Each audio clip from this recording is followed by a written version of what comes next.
नमस्कार, स्वागत आहे तुमचं एक कार्यक्रमात ज्याचं नाव आहे हॅलो डॉक्टर. मी तुमचा सूत्रसंचालक डॉक्टर आदित्य पुरुषोत्तम इंदानी. तर आज आपण अतिशय महत्त्वाच्या आणि अशा विषयावर चर्चा करणार आहोत जे त्याचं प्रमाण वाढत चाललं आहे. प्रेक्षको, जसं वय वाढतो तसं विस्मरण, गोंधळ, तणाव आणि लकव्याचे झटके या समस्या उद्भवतात. या सगळ्यांमध्ये एक महत्त्वाचा आजार आहे ज्यामध्ये स्मरणशक्ती आणि विचार करण्याची क्षमता कमी होताना आपल्याला दिसते. आता तो आजार कुठला, तर काही काळासाठी आपण त्या आजाराला सस्पेन्स ठेवूया. पण मी तुम्हाला एवढं सांगू शकतो, त्या आजाराचं निदान आणि उपचार जर लवकर सुरू केलं तर त्या आजाराला आपण योग्य रीतीने नियंत्रणात आणू शकतो. आता बाकीचे जर न्यूरोलॉजिकल डिसऑर्डर्स किंवा मेंदूशी संबंधित आजार तुम्ही बघितले तर त्यात सेरेब्रोव्हेस्क्युलर ॲक्सिडेंट म्हणजेच अर्धांगवायू किंवा एकांगवायू, एपिलेप्सी ज्यामध्ये फिट्स येतात, मायग्रेन ज्यामध्ये डोकं दुखतं आणि पार्किन्सन डिसीज ज्यामध्ये आपले हालचाल मंदावतात. पण मी तुम्हाला जे आधी आजार सांगितलेला ज्याच्यात स्मरणशक्ती कमी होते तो कुठला, तो मी देखील विसरलो. तर चला आजचा आपण विषय बघूया. तर आजचा आपल्या चर्चेचा विषय या प्रकारे आहे. जागतिक अल्झायमर दिवसानिमित्त आजचा आपला हा विशेष भाग आहे आणि यासाठीच आज आपल्या सोबत आहेत doctor Shankar Athawale sir. Sir, स्वागत आहे तुमचं या कार्यक्रमात. थँक्यू. सरांची थोडक्यात ओळख याप्रमाणे आहे. डॉक्टर आठवले यांनी मुंबईतील गव्हर्नमेंट ग्रँट मेडिकल कॉलेज आणि सर जे हॉस्पिटल येथून MCH इन न्यूरोसर्जरी पूर्ण केले आहे. त्यानंतर त्यांनी फिलाडेल्फिया येथे प्रोफेसर जॅबोर पास्कल यांच्या मार्गदर्शनाखाली फेलोशिप इन एंडोव्हेस्क्युलर न्यूरोसर्जरी प्राप्त केली. पुढे फ्रान्समध्ये प्रोफेसर डेस्टांडो यांच्या मार्गदर्शनाखाली त्यांनी fellowship in endoscopic spine surgery पूर्ण केली आहे. सध्या ते कन्सल्टंट न्यूरोसर्जन म्हणून फोर्टिस SL रैजा हॉस्पिटल माहीम आणि ब्रेन स्पाइन आशा हॉस्पिटल कांदिवली येथे कार्यरत आहेत. चला तर अशा बहुआयामी व कुशल न्यूरोसर्जनसोबत आपण संवाद साधूया. चला आपण मुख्य कार्यक्रमात सुरुवात करूया. सर, माझा पहिला प्रश्न तुमच्यासाठी असा आहे की अल्झायमर्स डिसीज म्हणजे नेमकं काय? म्हणजे याच्यात विचार करण्याची क्षमता आणि स्मरणशक्ती कमी होते हे आपल्या सगळ्यांना परिचित आहे, पण त्यासोबत इतर काही लक्षणे असतात व याची सुरुवात कशी होते, आपण कसं बघितलं पाहिजे? अल्झायमर हा एक जटिल आणि विनाशकारी न्यूरो डिजेनरेटिव्ह आजार आहे. म्हणजे याच्यामध्ये न्यूरॉन सेल जे आहे डिजेनरेट होतात किंवा त्या पेशी ला नुकसान होते आणि मरण पावतात. असा हा आजार आहे, जटिल आजार आहे. तर आणि हा जो आजार जवळपास जगभर पसरलेला आहे. याच्यामध्ये मुख्यतः स्मरणशक्ती गेलेली असते, विचार करण्याची ताकद जाते आणि रोजच्या ज्या ॲक्टिव्हिटीज आहेत, कामकाज आहे ते तो विसरून जातो. अशा प्रकारचा हा आजार आहे आणि हा साधारणतः पुरुषापेक्षा स्त्रियांना जास्त होतो आणि कारण त्याचं असं सांगण्यात आलं की त्यांचं वयोमान जरा जास्त असतं. तर याच्याविषयी आता पुढील आपण संपर्कात येऊया. नक्कीच. म्हणजे या आजारामध्ये विचार करण्याची क्षमता आणि स्मरणशक्ती कमी होते. पण सर, असे बरेचसे कारण असतील ज्याच्यात स्मरणशक्ती कमी होताना आपल्याला दिसते.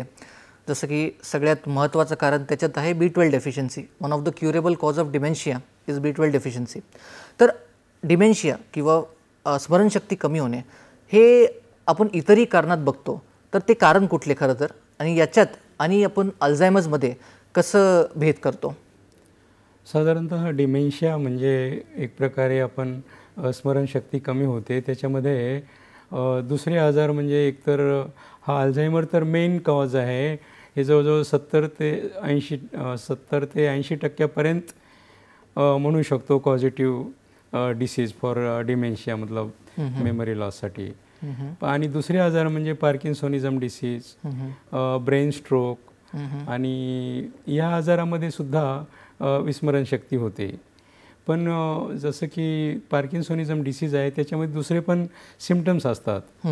जसं थोड्या वेळापूर्वी तुम्ही बोलत होते की त्याला ट्रेमर्स येणे म्हणजे कंपन पावणे हात किंवा पाय, आणि हातामध्ये पायामध्ये जखडण येणे आणि कडकपणा येणे, त्याच्यामुळं त्याचं वॉकिंग स्लो होतं, असे दुसरे सिम्पटम पण असतात. तसंच ब्रेन स्ट्रोकमध्ये हा ब्रेन स्ट्रोक जो आहे तो ताबडतोब होतो आणि बऱ्यापैकी त्याच्यात इम्प्रूव्हमेंट पण येते. त्याच्यामध्ये पण मेमरी लॉस होतो, म्हणजे आपली स्मरणशक्ती जाते. हेड इंजुरी असेल त्याच्यामध्ये पण स्मरणशक्ती जाऊ शकते. तर दुसरे काही आजार आहेत स्मरणशक्ती जाण्याचे, पण हा अल्झायमर हा एक वेगळा आहे, त्याची काही स्पेसिफिक कॅरेक्टरिस्टिक आहेत आणि तो प्रोग्रेसिव्ह डिसीज आहे, म्हणजे कंटिन्युअसली वाढत जाणारा आजार आहे. नक्कीच. आता आपण अल्झायमरबद्दलच चर्चा करूया. तर अल्झायमरची सुरुवात नेमकी कशी होते आणि याची कारणे कुठली? अल्झायमरची सुरुवात साधारणतः अशी होते की एकदम सुरुवातीला त्याचा जो स्मरणशक्ती कमी होते, तर हा सगळ्यात पहिल्यांदा लक्षात येणारा पॉईंट आहे. नातेवाईकांना पण हा लक्षात आला पाहिजे आणि तो बऱ्याच वेळा लक्षात येत नाही, तरी पण तो प्रिटेंड करतो किंवा दाखवतो की त्याला माहिती आहे, लक्षात आहे त्याच्या. तर याची जरा काही कारणं आपण शोधायला गेलो तर मेन एक कारण लक्षात येतं की प्रत्येकाच्या म्हणजे ह्युमन बिईंगच्या ब्रेनमध्ये जवळजवळ 100 अब्ज पेशी असतात, कोशिका असतात, म्हणजे न्यूरॉन्स असतात. आणि ते न्यूरॉन्स मध्ये काय होतं की हे जे प्रोटीन्स असतात ज्याला आपण प्रथिन म्हणतो, बेटा अमायलाइड प्रोटीन आणि प्रथिन आणि टाऊ प्रोटीन, हे जे प्रथिन आहेत हे त्या ब्रेन सेलमध्ये आणि ब्रेन सेलच्या भोवती असे जमा होतात. त्याच्यामुळे ह्या ज्या ब्रेन सेल आहेत त्या डॅमेज होतात आणि त्या डॅमेज झाल्यानंतर मग त्या पर्टिक्युलर भागाची ब्रेन सेल जर डॅमेज झाली तर तो भाग काय होणार की मग निकामी होणार आणि ते फंक्शन त्या भागाचं थांबून जाणार. हे एक म्हणजे मेन कारण आहे, म्हणजे शरीरामध्ये ब्रेनमध्ये प्रोटीन्स वाढणे. पण हे ब्रेनमध्ये प्रोटीन्स जे मी 2 नावं सांगितली, बीटा अमायलॉइड अँड टाऊ टँगल, हे प्रोटीन्स जे आहेत ते प्रोटीन्स का वाढतात हे मात्र अद्याप कळलेलं नाही आहे. तर दुसरे जे जोखीम्स आहेत त्याच्यामध्ये काय, एक अनुवंशिकता आहे. अनुवंशिकतामध्ये काय होतं की एखाद्या व्यक्तीच्या घरी जर त्यांच्या पॅरेंटला हा आजार झालेला असेल तर त्या व्यक्तीला पण हा आजार होण्याची शक्यता आहे. आणि एक जुनक म्हणजे जीन जे असतं जसं APOE, याच्यामध्ये जर म्युटेशन झालं तर त्याचं चान्स जास्त वाढतो. तिसरं कारण असं समजू शकतो किंवा जोखीम असे समजू शकतो, वाढलेलं वय. 65 वयाच्या नंतर प्रत्येक व्यक्तीला याचा धोका उद्भवू शकतो आणि तो धोका जवळपास डबल होतो दर 5 वर्षांनी. आणि त्याच्यानंतर आपली जीवनशैली, रोजची जी जीवनशैली आहे, जर समजा शरीराची हालचाल कमी होत असेल, चुकीचा आहार आपण घेत असू किंवा स्मोकिंग करत असू किंवा मद्यपान करत असू, तर याच्यामध्ये पण ही जोखीम वाढते. आणि त्याच्यानंतर तुम्हाला दीर्घकालीन काही स्थिती असेल, समजा उच्च रक्तदाब आहे, मधुमेह आहे किंवा लठ्ठपणा आहे, अशा काही कारणास्तव परत त्यांना हा त्रास उद्भवू शकतो. आणि काही अभ्यासकांनी सांगितलेले आहे किंवा हेड इंजुरीमुळे पण हा त्रास होऊ शकतो, पण ते एवढं काही कन्फर्म नाही अजून तरी. बरोबर. तर म्हणजे अल्झायमर्स किंवा स्मृतिभ्रंश होणे ज्याला आपण मराठीत म्हणूया, तर त्यामध्ये फॅक्च्युअल इन्फॉर्मेशन्स जसं की काही फॅक्ट्स असतात, काही डेट्स असतात, तर त्याचं पण विसरभोळेपणा दिसायला लागतो. म्हणजे प्रोसिजरल मेमरी आणि फॅक्च्युअल मेमरी असते, तर त्याच्यामध्ये फॅक्च्युअल आणि प्रोसिजरल मेमरी आपण कशी डिफरन्शिएट करतो?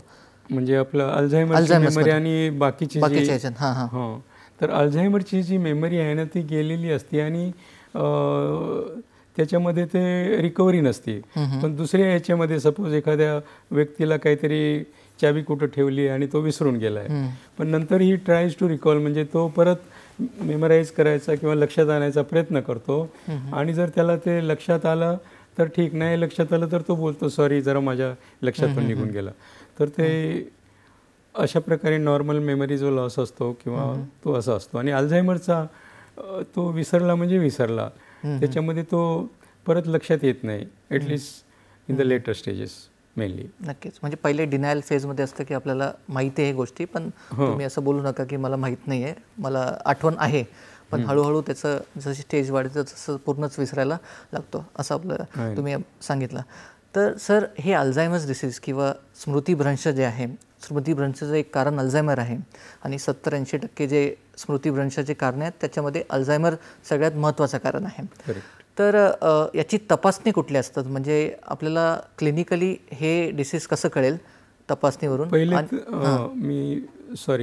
पहिले तर आपल्याला लक्षणं जाणून घ्यावी लागतील. प्रत्येक नातेवाईकाला त्याची लक्षणं माहिती पाहिजे किंवा आपल्या पब्लिकला.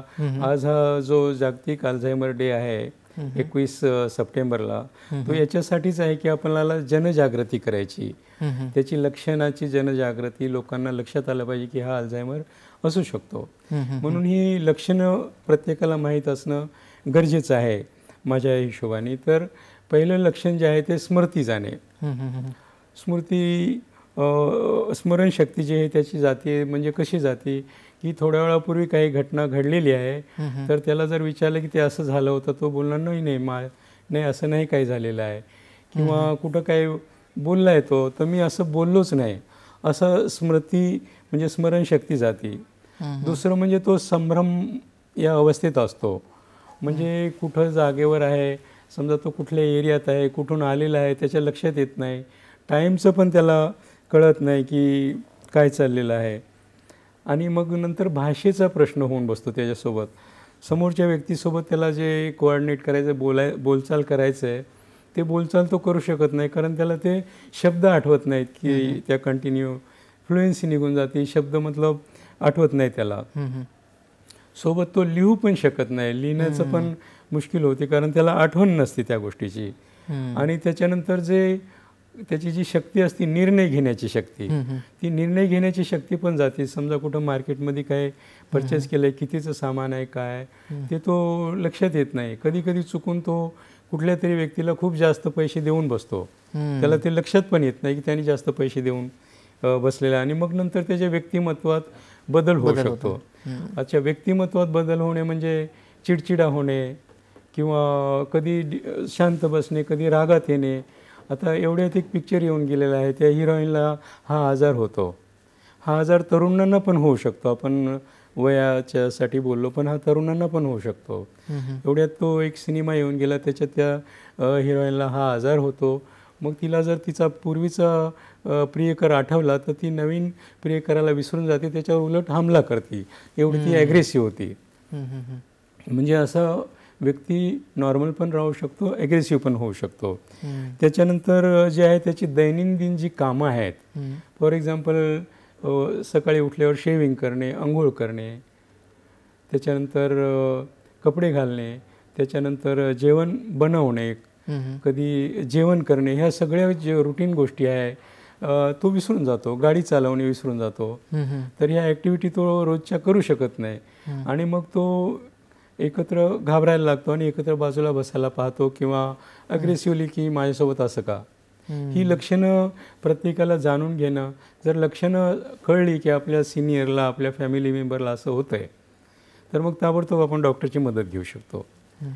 तज्ञांचा सल्ला खरं तर खूप महत्त्वाचा आहे या अल्झायमर्स किंवा इतरही जे आजार आहे. सर, आपल्याला एक फोन येतोय, रागिनी बोलतात नाशिकवरून. रागिनी ताई, तुमचा प्रश्न विचारा. हा, मी नाशिकहून रागिणी किणीकर बोलतेय. मला डॉक्टरांना असा प्रश्न विचारायचा आहे की अल्झायमर झालेल्यांची परिस्थिती नंतर खूप वाईट होत जाते, तर त्यासाठी इच्छामरण आहे का? इच्छामरण आहे का, हे खूप इच्छामरण माझ्या हिशोबाने मला सोपं राहिनो. इच्छामरण नाही माझ्या हिशोबाने. आपल्या इंडियामध्ये तर नाही, इंडियात तरी नाही इच्छामरण अजून. तर हा तर एक लिगल क्वेश्चन आहे, पण माझ्या माहितीप्रमाणे हा इच्छामरण आपल्याकडं नाही आहे. ॲक्च्युली कसं होतं की असे पेशंट जे आहे ना, ते स्वतः खाणं पिणं सोडून देतात, खायचं विसरून जातात, बेडमध्ये पडून राहतात, आणि स्लोली ते इनकॉन्टिनंट पण होतात, लघवी पण कपड्यात करतात. तर मग अशा पेशंटला काय होतं की स्लोली इन्फेक्शन होतं आहे, किंवा काही कोमॉर्बिडिटीज तयार होतात, आणि ते जेवण पण जेवत नाहीत, तर मग उपाशी राहून वगैरे पण म्हणजे ते वीक होऊन जातात आणि ते ऑटोमॅटिकली स्लोली मरण पावतात.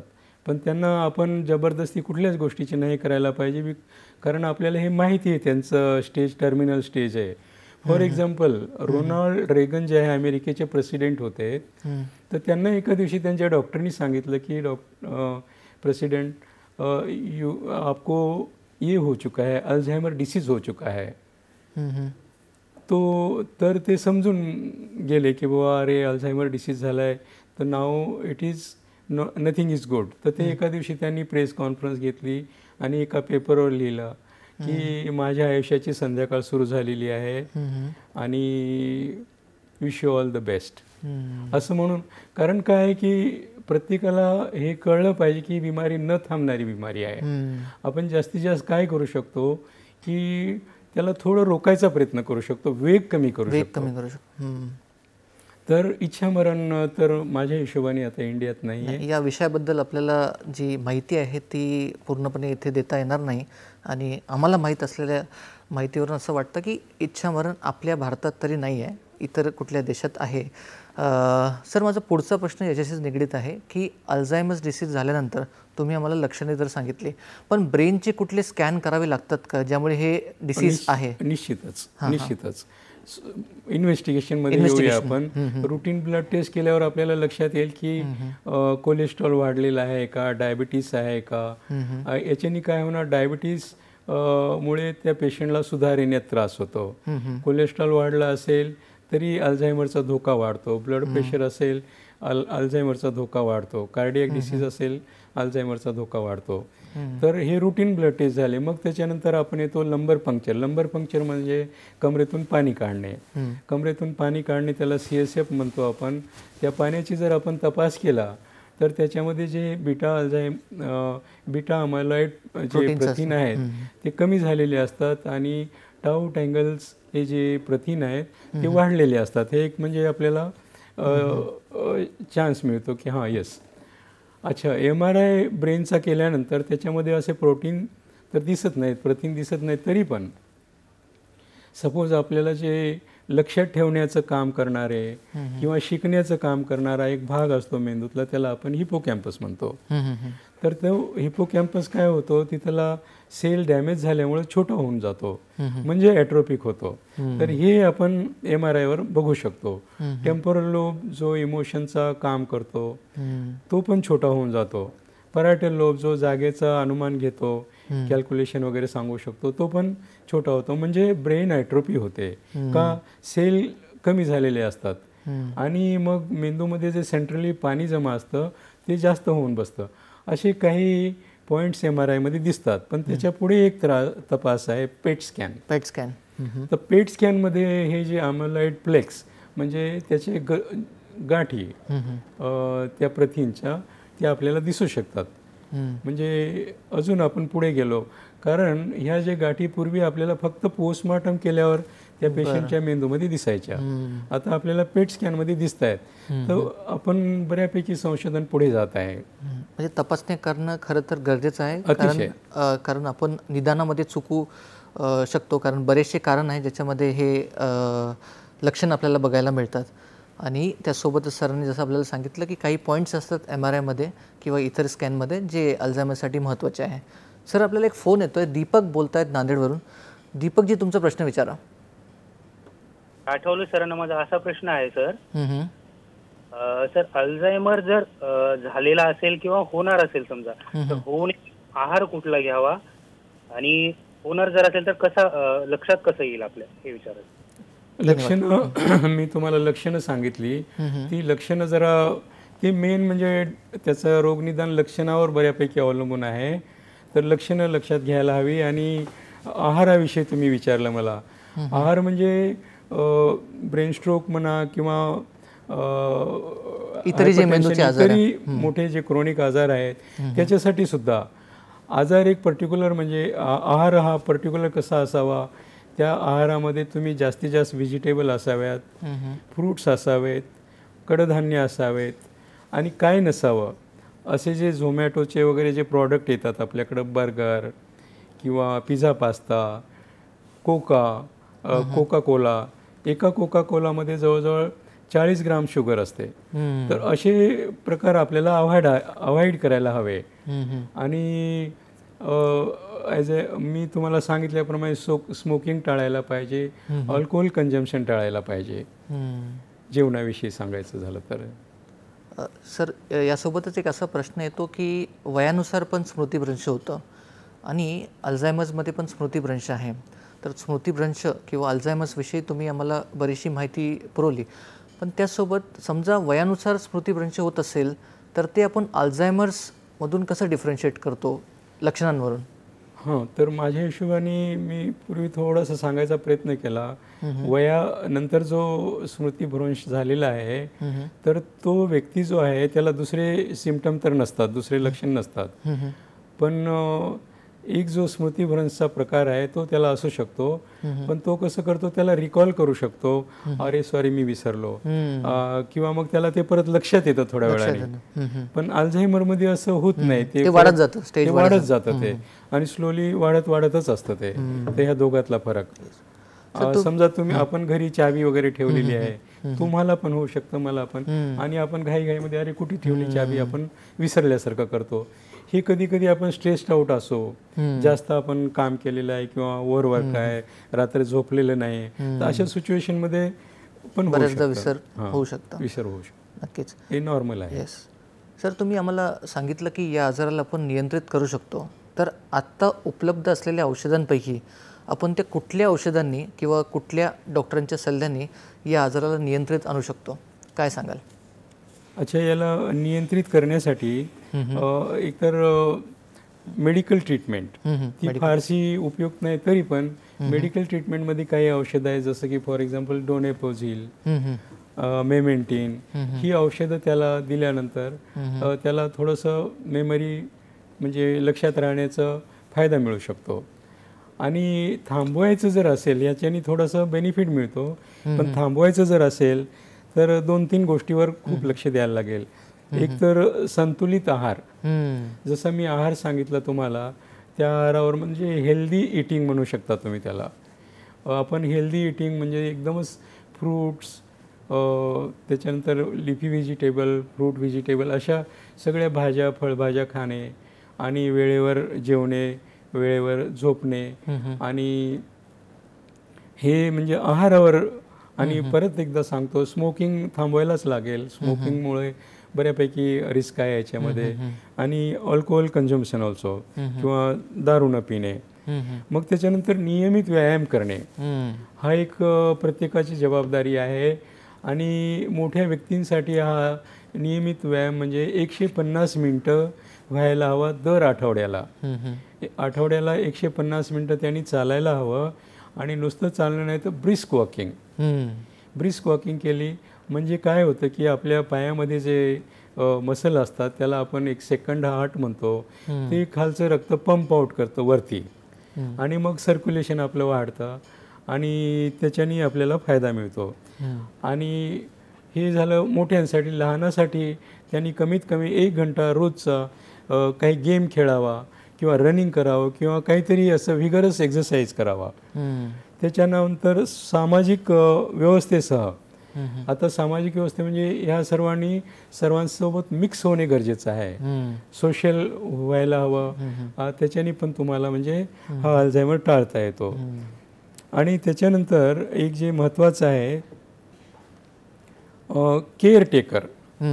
या आजाराच्या याच्यामध्ये केअरटेकर म्हणजे किंवा त्याच्यासोबत असणारा, एखाद्या व्यक्तीला अल्झायमर झालेला आहे तर त्यांच्या घरचा त्यांचा मुलगा, सून, बहीण, जे कोणी त्यांच्याहून लहान आहेत आणि केअरटेकरसारखे त्यांच्यासोबत असतात, त्यांनी काय करायला हवं.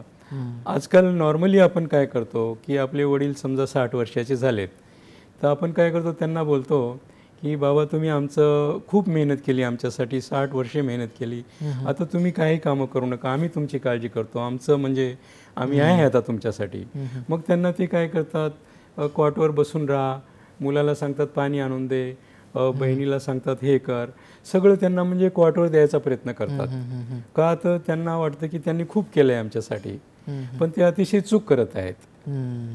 तर उलट त्यांना काय करायला पाहिजे त्या केअरटेकरला, की त्यांना न्यूजपेपर आणून देणे आणि त्यांच्याशी बातचीत करणे. न्यूजपेपर वाचा, हा बाबा आता न्यूजपेपर वाचलाय तुम्ही, तेंडुलकरनी आज काय सिक्सर मारलं का, आजच्या क्रिकेटमध्ये काय झालं सांगा मला. मग त्यांनी स्वतः विचार केला पाहिजे. हे झालं क्रॉस क्वेश्चनिंग. मग त्यांनी विचार केला पाहिजे, तेंडुलकरचं नाव घेतो आणि मग हळूच तो बोलला पाहिजे, अरे तू वेड्या, तेंडुलकर तर रिटायर झालेले आहेत, ते क्रिकेट खेळत नाहीत, तर त्यांचं कसं मला विचारतोस.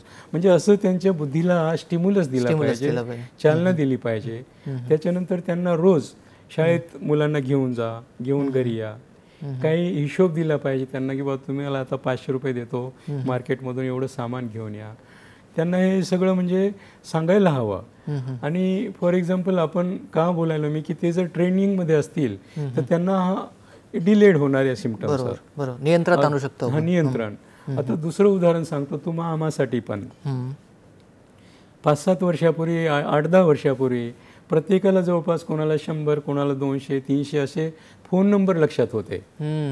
आणि आजच्या घडीला मला वाटतंय 1-2च नंबर लक्षात असतील आणि जास्त नंबर पण का, तर कारण आपण त्याचा उपयोग करत नाहीये, ते स्टिम्युलस नाही घेते ब्रेनला. बरोबर. तर म्हणून असं हळूहळू आता AI पण आलं तर आपण अजूनच त्या गॅजेट्सवर अवलंबून जातोय. तर माझं म्हणणं की तुम्ही स्वतः, एकदा मी शॉपमध्ये गेलो होतो, एक 10 रुपयाची पेन घेतली आणि 20 रुपयाची डायरी घेतली. तर मग त्या शॉपकीपरला मी बघत होतो आता पैसे देण्यासाठी, तर शॉपकीपर तो कॅल्क्युलेटर शोधत होता. म्हटलं क्या कर रहे हो, काय, नहीं सर वो कैलकुलेटर ढूंढ रहा. अरे 20 और 10 रुपये मतलब 30 रुपया होता है, ये ले लूँ 30 रुपया. नहीं सर बोले माफ़ करना, बजा ऐसे हो गया है, आदत बन गई आहे. तर आपण आता खूप गॅजेटवर डिपेंडंट आहोत, आपण आपल्या बुद्धीचा वापर कमी करत आहोत. तर मग कसं मेमरी राहणार, विकासही तेवढा होणार नाही. बुद्धीचा विकास नाही होणार आणि स्लोली आपला टेम्पोरल लोब ॲट्रोफिक होण्याची चान्सेस. तर म्हणून प्रत्येकाला विनंती आहे की स्वतःवर पण अवलंबून राहा, स्वतःच्या ब्रेनवर, बुद्धीवर अवलंबून राहा, पूर्ण गॅजेटवर नको. बरोबर, नक्कीच. आणि सरांनी जी आपल्याला चिकित्सा पद्धती सांगितली आहे किंवा काही औषधांचा उल्लेख केला आहे, तर ती औषधं आपण तज्ज्ञांच्या सल्ल्यानेच घेतली पाहिजे असा आमचा सल्ला असेल. आपण सरांसोबत ही चर्चा असंच पुढे नेऊया, पण सध्या वेळ छोट्याशा विश्रांतीची. तेव्हा कुठेही जाऊ नका, पाहत राहा तुमचा आवडता कार्यक्रम हॅलो डॉक्टर. थँक्यू. विश्रांतीनंतर परत एकदा स्वागत आहे तुमचं या कार्यक्रमात, ज्याचं नाव हॅलो डॉक्टर. आणि आज आपण बोलत आहोत डॉक्टर शंकर आठवले सरांसोबत. सरांनी विश्रांतीच्या आधी अल्झायमर्स डिसीजबद्दल आपल्याला सांगितलं, म्हणजेच स्मृतिभ्रंश, याची कारणे कुठली, याची लक्षणे कुठली, याच्यात आपण व्यवच्छेद निदान म्हणजे इतर कुठल्या कारणांमध्ये आपल्याला डिमेन्शिया किंवा स्मृतिभ्रंश होऊ शकतो याबद्दल आपल्याला पटवून दिलं. त्यासोबत याचे उपचार पद्धती कुठले किंवा केअरटेकरनी कशी काळजी घेतली पाहिजे, नातेवाईकांनी कशी काळजी घेतली पाहिजे व इतरही गोष्टींवर सरांसोबत आपण चर्चा केली. सर, माझा पुढचा प्रश्न असा आहे, म्हणजे हे अल्झायमर्स डिसीजबद्दलचा हा शेवटचा प्रश्न आहे, की तुम्ही आम्हाला लक्षणांबद्दल सांगितलं, उपचार पद्धतीबद्दल सांगितलं, कुठले स्कॅन करायचे याबद्दलही आम्हाला सांगितलं, पण हा जो आजार आहे, डिसीज आहे, याचं प्रोग्नोसिस कसं आहे, म्हणजे हा आजार कसा पुढे जात जातो आणि शेवटी या आजाराचं रूपांतर कुठल्या आजारांवर किंवा कुठल्या कंडिशन, कुठल्या अवस्थांवर होऊ शकतो, काय सांगाल? अनफॉर्च्युनेटली म्हणजे हा आजार प्रोग्रेसिव्ह आहे, म्हणजे सतत पुढे जाणारा आजार आहे. याला आपण थांबवण्यात आतापर्यंत तरी अपयशी आहोत. एवढंच आहे की याचा वेग आपण कमी करू शकतो. त्याच्यामध्ये आपण सांगितल्याप्रमाणे जीवनशैली, त्याच्यानंतर हेल्दी इटिंग, हेल्दी लाईफस्टाईल हे या गोष्टीचा अवलंब करून आणि आपले जे पेशंट आहे त्यांना हा जो त्रास आहे त्यांना काय करायचं की इन्व्हॉल्व करायचं हर एक गोष्टीमध्ये आपल्या फॅमिलीच्या. त्याला सोशलाइज करायचं, त्याला मंदिरात पाठवायचं, त्याला पार्क्समध्ये पाठवायचं आणि त्याला सगळ्यांशी मिक्सअप होणे आणि काही अडचणी असतील तर ताबडतोब डॉक्टराकडून विलाज करून घेणे आणि ह्या सगळ्या मदत घेऊन त्यांना मग आपण त्यांचे रोगाची जी लक्षणं आहे थांबवायचा वेग, रोग थांबवायचा वेग कमी करायचा प्रयत्न करू शकतो.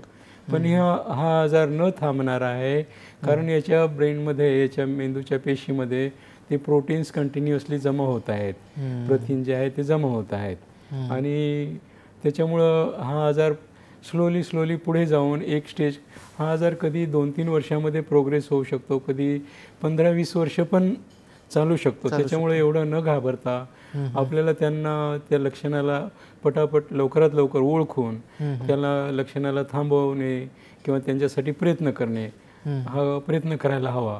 पण आता शेवट याचा कसा होतो, तो हळूहळू जेव्हा डिटोरेट होतो किंवा त्याचं जरा स्टेज पुढे जाते किंवा जास्तीत जास्त ब्रेन डॅमेज होतो, या स्टेजला मग तो कपड्यामध्ये लघवी करणे किंवा बेड रिडन होणे, म्हणजे बेडवरच पडून राहणे आणि मग गुंतागुंतीचं तब्येत होऊन बसते आणि त्याच्यामध्ये स्लोली त्याचा अंत होऊ शकतो. पण याच्यामध्ये समजा ते आता जेवण करत नाहीत, तर डॉक्टर काय करतात, ताबडतोब त्याला राईस ट्यूब टाका, तोंडाद्वारे जेवण द्या, राईस ट्यूबद्वारे जेवण द्या, असं न करता, कारण ते दुसरे पण सिस्टीम पुरे डॅमेज झाले, स्वॅलो करणार नाही, तो जेवू नाही शकणार.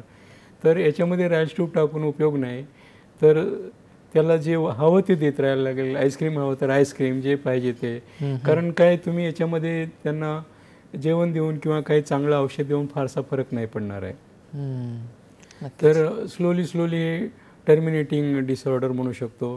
तर नुकसान होणारच आहे, ठरलेलं आहे, पण शांततेने त्याला सांभाळत पुढे जायला हवं. अशा प्रकारचं प्रोग्नोसिस आहे. म्हणजे स्मृतिभ्रंश हा साधा जरी वाटलं तर याचं रूपांतर गंभीर स्वरूपात होऊ शकतो, असं आपल्याला सरांनी सांगितलं. सर, बाकीचे जे न्यूरोलॉजिकल डिसऑर्डर्स किंवा मेंदूशी संबंधित आजार असतात, त्यात अजून एक महत्त्वाचा आजार आहे, त्याचं नाव आहे पार्किन्सन डिसीज. म्हणजे ज्याच्यात हालचाल मंदावते आणि ट्रेमर्स किंवा युनिलॅटरल ट्रेमर्स ज्याला आपण म्हणतो, अशी काही लक्षणं असतात.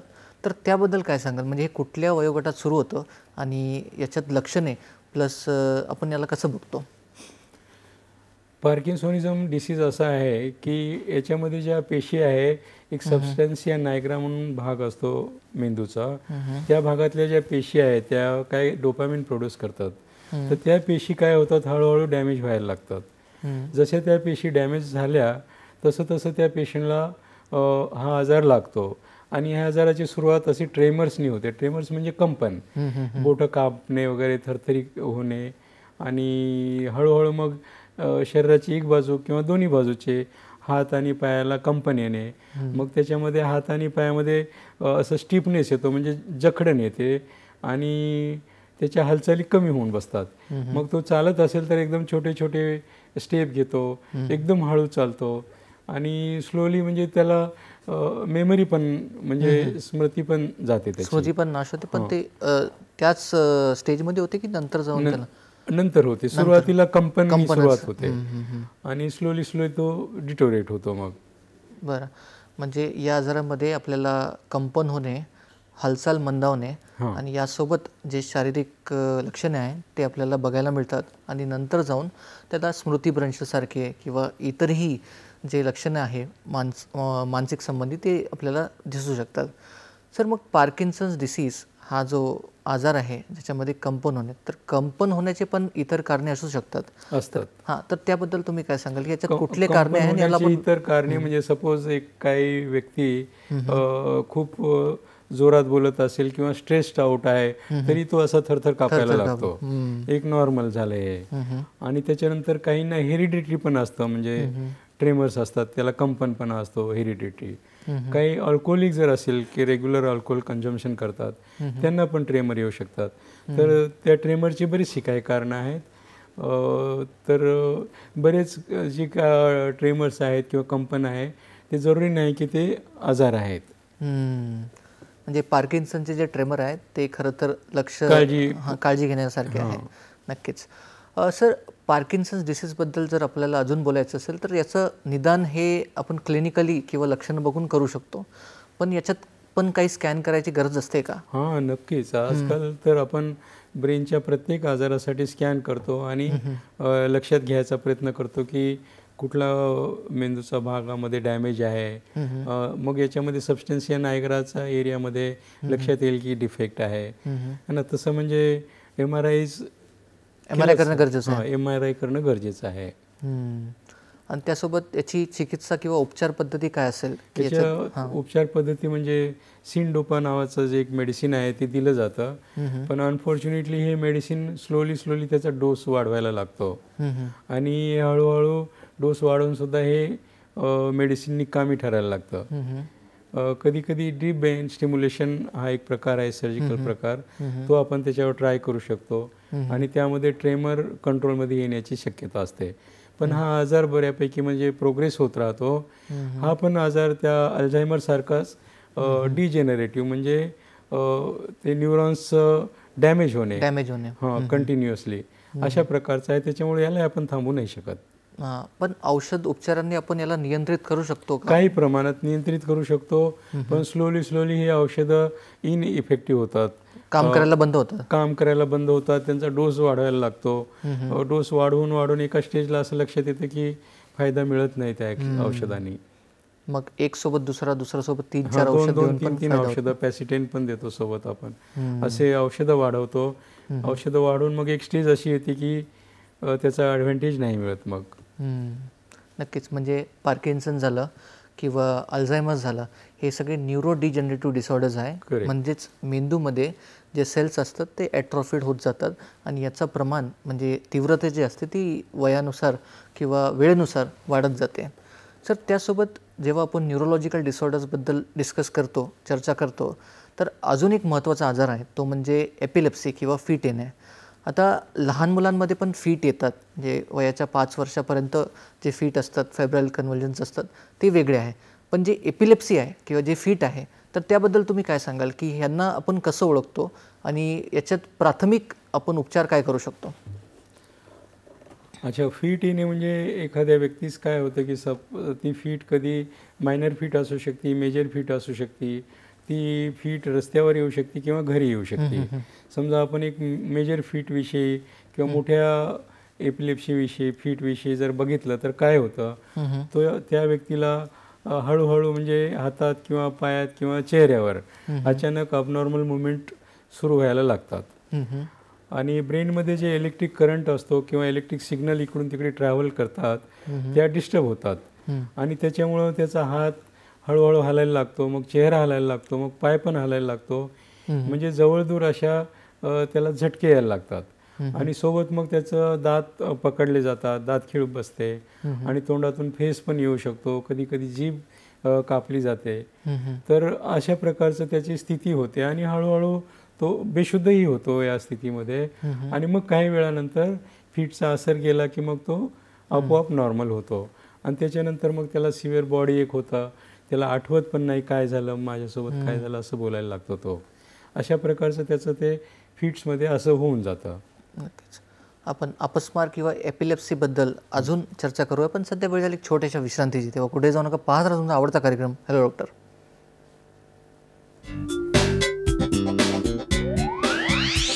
विश्रांतीनंतर परत एकदा स्वागत आहे तुमचं एक कार्यक्रमात ज्याचं नाव हॅलो डॉक्टर आणि आज आपण बोलत आहोत डॉक्टर शंकर आठवले सरांसोबत. सरांनी आपल्याला पार्किन्सन्स डिसीजविषयी माहिती पुरवली, त्यासोबत अल्झायमर्सविषयी सांगितलं आणि इतरही जे न्यूरोलॉजिकल डिसऑर्डर्स आहे त्याबद्दलही आपल्याला माहिती सांगितली. सर, माझा पुढचा प्रश्न याच्याशीच निगडीत आहे की आपण एपिलेप्सी किंवा फीटबद्दल चर्चा करत होतो. तर सर, समजा आपल्या आजूबाजूच्या लोकांपैकी कोणाला जर फीट आली तर हॉस्पिटल पोचेपर्यंत आपण काय काळजी घेतली पाहिजे? म्हणजे आपण काय करू शकतो? म्हणजे दातखिळी बसते त्यासाठी आपण काय करू शकतो का? किंवा त्यांना पोझिशन काही वेगळी देऊ शकतो की ज्याच्यामुळे त्यांच्या श्वसन तंत्रामध्ये काही त्रास होणार नाही? तर आपण काय करायला पाहिजे नक्की? तर जेव्हा फीट स्टार्ट झालेली आहे आणि घरी नातेवाईक असतील कोणी, जेव्हा नातेवाईक कोणीच नाही तेव्हा तर जरा मोठी अडचण आहे. पण जेव्हा नातेवाईक असतील तेव्हा ताबडतोब त्यांनी त्या पेशंटला एका अंगावर झोपवायला हवं, त्याच्या डोक्याखाली एक छोटीशी उशी द्यायला हवी आणि एका अंगावर झोपून त्याच्या हातापायाला थोडंसं पकडून धरण्याचा प्रयत्न करायला हवा. आणि एका अंगावर झोपवण्या कशासाठी, तर त्याला जे तोंडातून थुका येतो, फेस येतो किंवा कधी कधी उलटी होती तर ती बाहेर यावी. नाहीतर एका अंगावर न झोपता पाठीवर झोपलेला असेल तर ती उलटी त्याच्या छातीमध्ये जाऊ शकते आणि मग तो सिरियस होऊ शकतो, ॲस्पिरेशन निमोनिया टाईप. मग एका अंगावर झोपवणे आणि त्याला फार न दाबून धरता सपोर्ट देणे एक प्रकारे आणि त्याला कुठं डोक्याला नाही लागणार, हातापायाला नाही लागणार, याच्यामुळं त्याच्या हातापायाला थोडंसं सपोर्टने पकडून धरणे. कारण काही वेळाने अपच कमी होणार आहे. तर अशा प्रकारे काळजी घेतली तर ठीक होईल ते. बरोबर. अजून जास्त काही करायला नको. बरं सर, आपल्याला एक फोन येतोय. मंगल आपटे बोलतात पुण्यावरून. मंगलताई, तुमचा प्रश्न विचारा. मला असा प्रश्न विचारायचा आहे, ज्याला विस्मरण झालंय तर त्यांनी श्री सुक्त म्हणा किंवा ओंकाराचा जप केला तर मग त्यांना तो फायदा होऊ शकतो का, असं मला विचारायचं होतं काही. बरं, धन्यवाद. हां, म्हणजे स्मरणशक्ती गेलेली आहे, त्यांनी जर जप केला तर येऊ शकतं का, फायदा होऊ शकतो का, असं म्हणताय. बरोबर बरोबर ना. बरोबर. तर त्यांची स्मरणशक्ती गेलेली आहे, तर आपल्याला सगळ्या प्रकारचे प्रयत्न करायचे आहेत. कारण अल्झायमरची जी स्मरणशक्ती गेलेली आहे तर ती म्हणजे जात राहणार आहे पुढे. तर ती स्मरणशक्ती लवकर जाऊ नये किंवा काही त्याची गती थांबवावी म्हणून सगळे प्रयत्न करायचे आहेत. तर त्यांना तुम्ही इन्व्हॉल्व करा, जप करण्यात इन्व्हॉल्व करा, संभाषणात इन्व्हॉल्व करा, कुठल्या ट्रिपला घेऊन जा, जास्तीत जास्त त्यांना सोशलाइज करा आणि त्यांना जास्तीत जास्त फायदा मिळेल असं त्यांच्यासोबत डिस्कशन करा, त्यांच्यासोबत बातचीत करा, त्यांचा ॲक्टिव्हिटी वाढवा. जप पण चालेल, म्हणजे इतरही जे प्रकार आपण करू शकतो याने फायदा होईलच. हां, काही पण त्यांना ऍक्टिव्ह करा. हां, ऍक्टिव्हिटी वाढवा, हे एक ऍक्टिव्हिटी म्हणू शकतो आपण. जपमध्ये जर काही नाव असेल घ्यायचं, हनुमान चाळीसा असं काही घ्यायची नावं असतील तर ते उलट अजून चांगलं, कारण त्यांना ते बोलावं लागेल. तर हे प्रकारचे हे स्टिम्युलस आहे त्यांच्या ब्रेनला.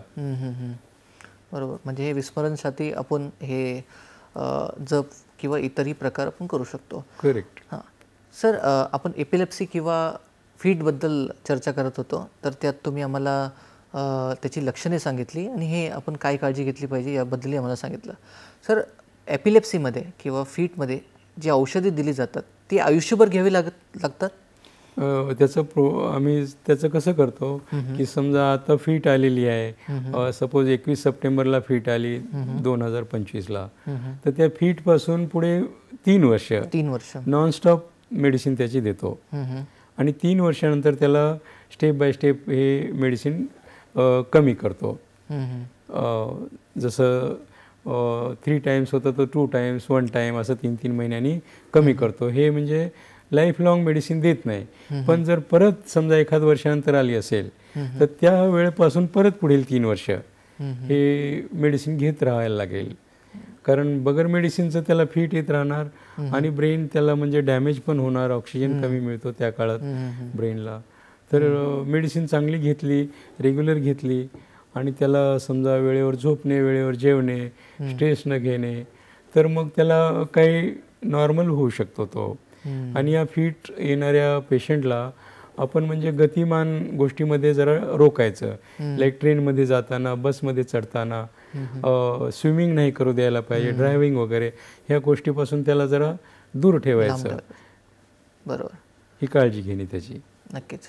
सर, यासोबत एक महत्त्वाचा न्यूरोलॉजिकल डिसऑर्डर किंवा मेंदूशी संबंधित जो आजार आहे तो म्हणजे स्ट्रोक. आता जेव्हा आपण स्ट्रोकला बघतो तर त्याच्यात इस्चेमिक आणि हेमरेजिक म्हणजे एक ज्याच्यात जी वेसल असते त्याच्यामध्ये ऑब्स्ट्रक्शन किंवा अवरोध होऊन रक्तपुरवठा ब्रेनपर्यंतच्या काही भागापर्यंत पोचत नाही आणि एकामध्ये जी वेसल असते ती फुटून बाहेर रक्त साचतं आणि म्हणजे ब्लड फ्लो बरोबर नियंत्रित होत नाही.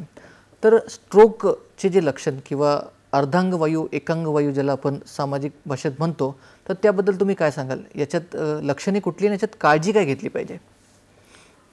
याला ब्रेन स्ट्रोक म्हणू शकतो आपण किंवा ब्रेन अटॅक पण म्हणू शकतो. जसा हार्ट अटॅक येतो तसा हा ब्रेन अटॅक येतो. याच्यामध्ये तुम्ही सांगितल्याप्रमाणे 2 प्रकारचा ब्रेन अटॅक असतो. हार्ट अटॅक फक्त इस्केमिक असतो. इस्केमिक म्हणजे कोरोनरी ब्लॉक झाल्यात, रक्तवाहिनी ब्लॉक होणे. पण ब्रेन अटॅक 2 प्रकारचा असतो. तुम्ही आता सध्या बोलल्याप्रमाणे एक तर इस्केमिक म्हणजे त्याची जी रक्तपुरवठा करणारी रक्तवाहिनी आहे, मेंदूला रक्त घेऊन जाणारी, ती ब्लॉक होते आणि त्याच्यामध्ये रक्ताची गुठळी वगैरे जाऊन अडकते आणि ज्या भागाला ती रक्तवाहिनी जाणार होती त्या भागाला रक्तपुरवठा बंद होतो आणि मग त्या भागाचं जे कार्य आहे, सपोज हात आणि पायातली ताकद, तर ती हात आणि पायातली ताकद जाते. सपोज त्या भागाचं कार्य आहे बोलणे, तर फक्त बोलणे जाऊ शकतं. तर अशा प्रकारे हे म्हणजे रक्तपुरवठा कमी करणारा ब्रेन अटॅक झाला. दुसरा जो ब्रेन अटॅक आहे तो म्हणजे रक्तवाहिनी मेंदूमध्ये फुगते, तर त्याच्याने काय होतं, मेंदूमध्ये खूप मोठा रक्तस्राव होतो. आता त्याचं किती प्रमाण आहे रक्तस्रावाचं त्याच्यावर त्याचं फ्युचर डिपेंड करतं. सपोज थोडंफार रक्तस्राव झाला आणि थांबलंय, तर मग त्या पेशंटला नॉर्मली बाहेर येऊ शकतो. पण खूप रक्तस्राव झाला असेल तर तो पेशंट ताबडतोब बेहोश होतो. एक प्रकारे अतिशय बेहोश झाल्यामुळे डीप कोमामध्ये जातो तो, आणि मग त्याचं ताबडतोब CT स्कॅन करून ऑपरेशन करून आपल्याला वाचवायचा प्रयत्न करावा लागतो. आता महत्त्वाचा भाग म्हणजे इस्केमिक स्ट्रोक जो आहे, ज्याच्यामध्ये रक्ताची गुठळी झाली रक्तवाहिनीमध्ये, त्याच्यामध्ये चांगला कधी कधी आपल्याला विलाज केला तर चांगला बेनिफिट मिळतो. त्याला म्हणतात आपण गोल्डन आवर्समध्ये पेशंटला येणे. हा 3 तासाचा अवधी आहे. सपोज एका पेशंटला हातपाय हलत नाही साधारणतः 7 वाजता सकाळी, म्हणजे एका भागचे हात आणि पाय हलत नाही, तर असं समजू शकतो. एकतर पहिले त्याचे सिम्पटम ओळखणे. फास्ट म्हणून एक शब्द आहे. तर फास्ट म्हणजे F म्हणजे फेस. फेस म्हणजे चेहरा जो आहे ना, त्याचा एका बाजूचा माउथचा अँगल आहे ना, तो खाली पडलेला असतो. विकनेस असतो चेहऱ्यावर एका भागाला. दुसरं लक्षण आहे आर्म, ये. फास्टचा जो आहे दुसरा शब्द आहे ये. तर त्याच्यामध्ये हात जो आहे ना वरती उचलत नाही, तो खाली पडत राहतो. सपोज दोन्ही हात आपण असे केले तर एक हात असा खाली पडणार. हे आर्मचं झालं. आणि तिसरा शब्द आहे एस म्हणजे स्पीच. तर त्याला अडखळायला लागतो, बोलत नाही तो बरोबर, किंवा थोडं तुटत बोलतो, बोलता येत नाही, स्लर्ड स्पीच असतं. आणि चौथा शब्द म्हणजे टी. मग त्याचा अर्थ तुम्ही की time to go to the hospital or time to call the ambulance. अशी लक्षणं घरी 7 वाजता कोणाच्या लक्षात आली की अशी लक्षणं आहेत, तर त्यांना ताबडतोब डॉक्टरला बोलवणे, ॲम्ब्युलन्सला बोलवणे, लक्षणं ओळखून, आणि मग अर्ध्या तासामध्ये त्याला हॉस्पिटलला पोहोचवणे मॅक्झिमम. मग अर्ध्या तासात हॉस्पिटलला गेल्यानंतर अर्ध्या तासामध्ये पुढील म्हणजे तिथं जी स्ट्रोक टीम आहे ती त्याला चेकअप करणार, त्याचा CT स्कॅन करणार, आणि नेक्स्ट 1 आवरमध्ये म्हणजे अर्ध्या तासात म्हणजे कंप्लीट 1 आवरमध्ये त्याचं डायग्नोसिस करणार.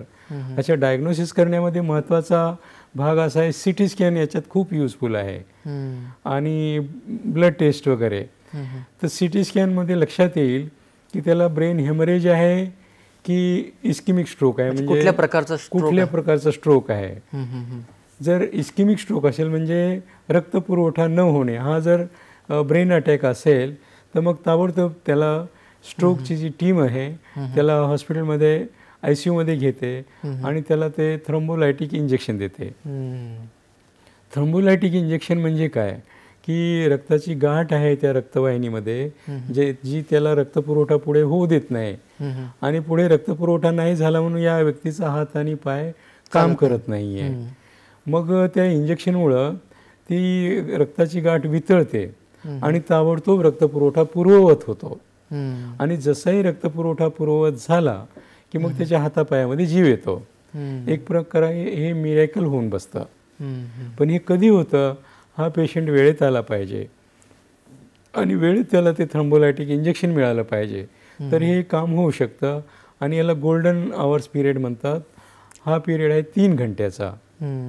तर 3 घंट्यामध्ये इंजेक्शन देऊन झाल्यास हा फायदा मिळतो. हे इस्केमिक स्ट्रोकला किंवा रक्तवाहिनी ब्लॉक झालेल्या स्ट्रोकला होतं.